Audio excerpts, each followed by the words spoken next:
नमस्कार, स्वागत आहे तुमचं आपल्या रेसिपीमध्ये. आणि आज मी बनवलेला आहे मस्त असा मशरूम मसाला, तो पण एकदम झटपट आणि टेस्टी. तर सर्वात आधी मी मशरूमचं एक पॅकेट घेतलेलं आहे, जे की मार्केटमध्ये इझिली अवेलेबल आहे. जिथे भाजी वगैरे मिळते तिथे पण आजकाल जे मशरूम आहेत ते भेटतात. तर मी पाव किलो घेतलेले आहे हे साधारण.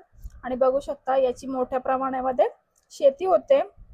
आणि मशरूम हे एक सुपर फूड म्हणून ओळखले जाते, ज्यामधून आपल्याला विटॅमिन डी जे आहे ती भेटते. तर सर्वात आधी मी मशरूम आहे ते धुवून घेते आहे.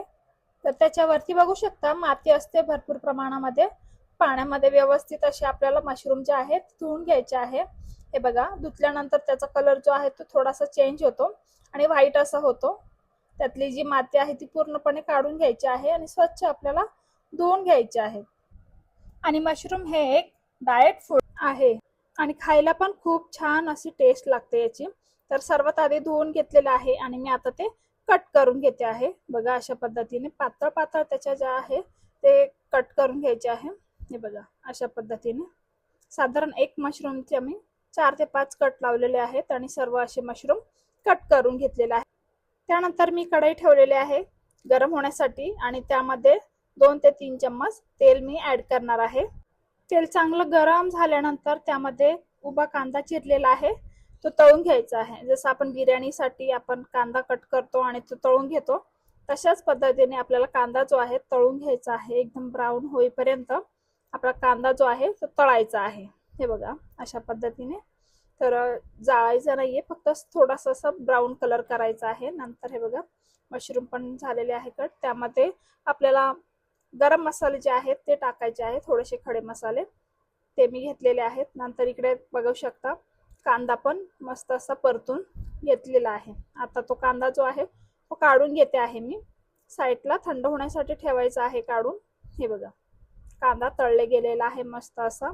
आणि असा कांदा तळून जी भाजी करणार ती खूप छान अशी टेस्टी लागते. तर तुम्ही पण अशा पद्धतीने नक्की ट्राय करून बघा.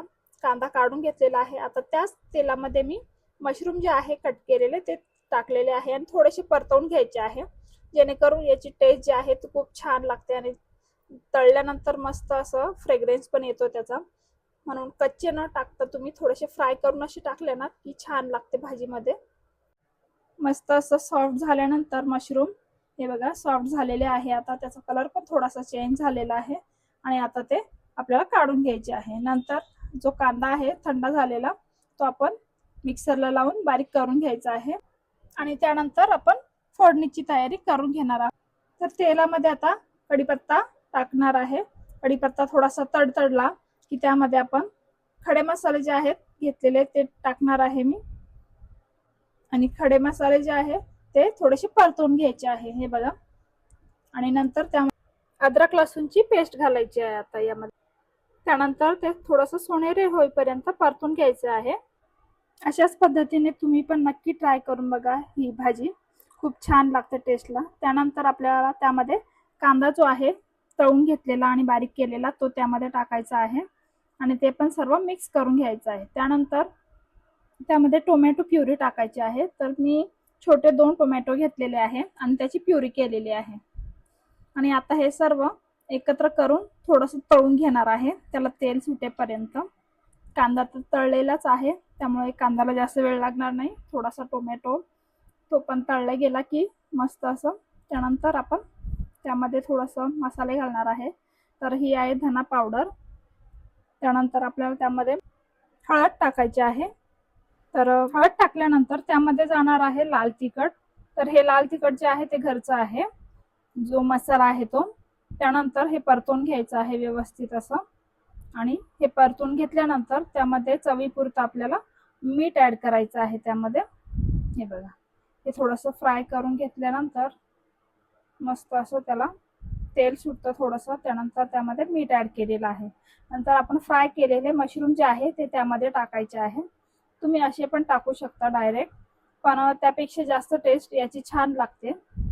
तर तुम्ही अशाच पद्धतीने नक्की ट्राय करून बघा ही रेसिपी. हे बघा, हे मस्त असं परतून घ्यायचं आहे थोडंसं, जेणेकरून त्याला थोडंसं असं तेल सुटेल. हे बघा, मस्त परतवून घेतलेला आहे. नंतर 2 मिनिटासाठी झाकण ठेवायचं आहे. यामध्ये पाण्याचा थोडाही वापर केलेला नाहीये. तेलामध्येच थोडंसं त्याला परतवून घ्यायचं आहे आणि त्यामध्येच थोडीशी वाफवून घ्यायचं आहे. हे बघा. तर 2 मिनिटं झालेले आहे. मस्त असं आपली भाजी जी आहे ती रेडी झालेली आहे. तेल मस्त छान असं सुटलेलं आहे. नंतर कोथिंबीर जी आहे ती धुवून कट करून त्यावरती थोडीशी गार्निशिंग केलेली आहे आणि आपली भाजी जी आहे 2 मिनिटांमध्ये अशी रेडी झालेली आहे. तर रेसिपी कशी वाटली नक्की कमेंटमध्ये सांगा आणि तुम्ही फुलके किंवा चपाती सोबतही खाऊ शकता. रेसिपी आवडल्यास लाईक शेअर सबस्क्राईब करायला विसरू नका. धन्यवाद.